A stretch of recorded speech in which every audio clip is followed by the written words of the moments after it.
Hello అందరికీ welcome back to delicious వంటలు. ఇవాల్టి వీడియోలో పచ్చిపులుసు రెసిపీ చూపించబోతున్నానండి. చాలా టేస్టీగా ఉంటుంది. ఒంట్లో బాగాలేనప్పుడు, నోటికి ఏమీ తినబుద్ధి కానప్పుడు ఒక్కసారి ఇలా చేసుకోండి, అద్భుతంగా ఉంటుందండి.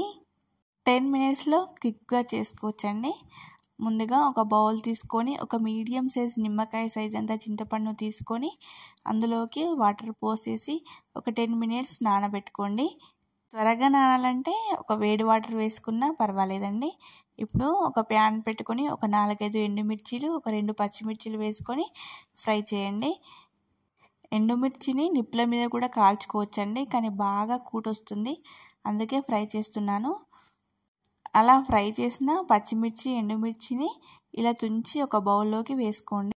చేత్తోని నలపడం వల్ల మంట వస్తుందంటే రోట్లో వేసుకొనైనా దంచుకోవచ్చండి.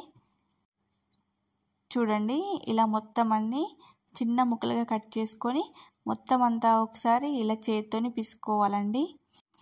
తర్వాత ఒక 4-5 పచ్చిమిర్చిని ఇలా చిన్నగా తరిగి వేసుకోండి.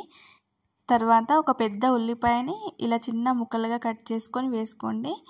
ఒక 2 కరివేపాకు రెమ్మల్ని ఇలా తుంచి వేసుకోండి. కరివేపాకు రెమ్మలు కాకుండా తుంచి వేసుకుంటే ఫ్లేవర్ చాలా బాగుంటుందండి.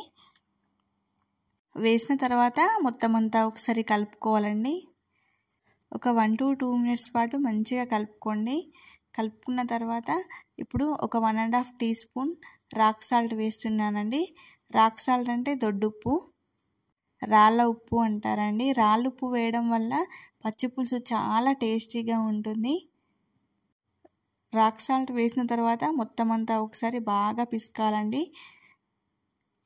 సాల్ట్ వేసి పిసికిన తర్వాత ఆనియన్స్ నుంచి, పచ్చిమిర్చి నుండి కొంచెం కొంచెం వాటర్ రిలీజ్ అవుతుందండి. చూడండి, ఇలా పిసుకుంటే సరిపోతుంది.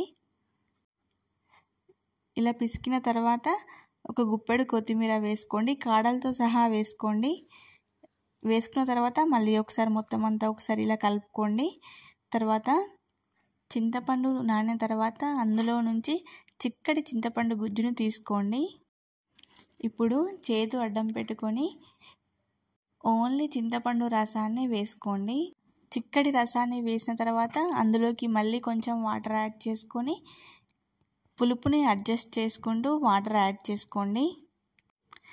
నేనైతే ఒక 2 కప్పులన్నర వాటర్ యాడ్ చేశానండి, కరెక్ట్గా సరిపోతుంది.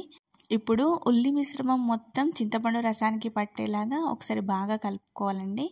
తర్వాత ఒక కడాయి పెట్టుకొని అందులోకి ఒక టేబుల్ స్పూన్ ఆయిల్ వేసుకొని వెల్లుల్లి, జీలకర్ర దంచి వేసుకోండి, ఫ్లేవర్ చాలా బాగుంటుంది. ఒక 1 టీ స్పూన్ ఆవాలు, కొంచెం కరివేపాకు వేసుకొని ఫ్రై చేయండి. ఒక 1/2 టీ స్పూన్ అల్లం వెల్లుల్లి పేస్ట్, ఒక 1/2 టీ స్పూన్ పసుపు వేసుకొని బాగా ఫ్రై చేయండి. ఈ పచ్చిపులుసుకి పోపు పెట్టకుండా ఏం కాదండి, కానీ పోపు పెడితే ఫ్లేవర్ ఇంకా చాలా బాగుంటుంది. ఇలా పోపునంతా అందులోకి యాడ్ చేసుకున్న తర్వాత మళ్ళీ ఒకసారి మిక్స్ చేసుకోండి.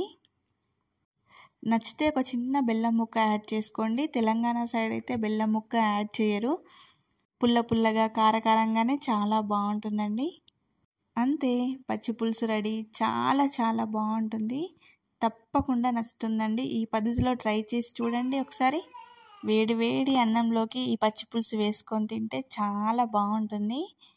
అథెంటిక్ రెసిపీ అండి. వీడియో నచ్చినట్లయితే లైక్ చేయండి, షేర్ చేయండి, సబ్స్క్రైబ్ చేయండి. Thank you for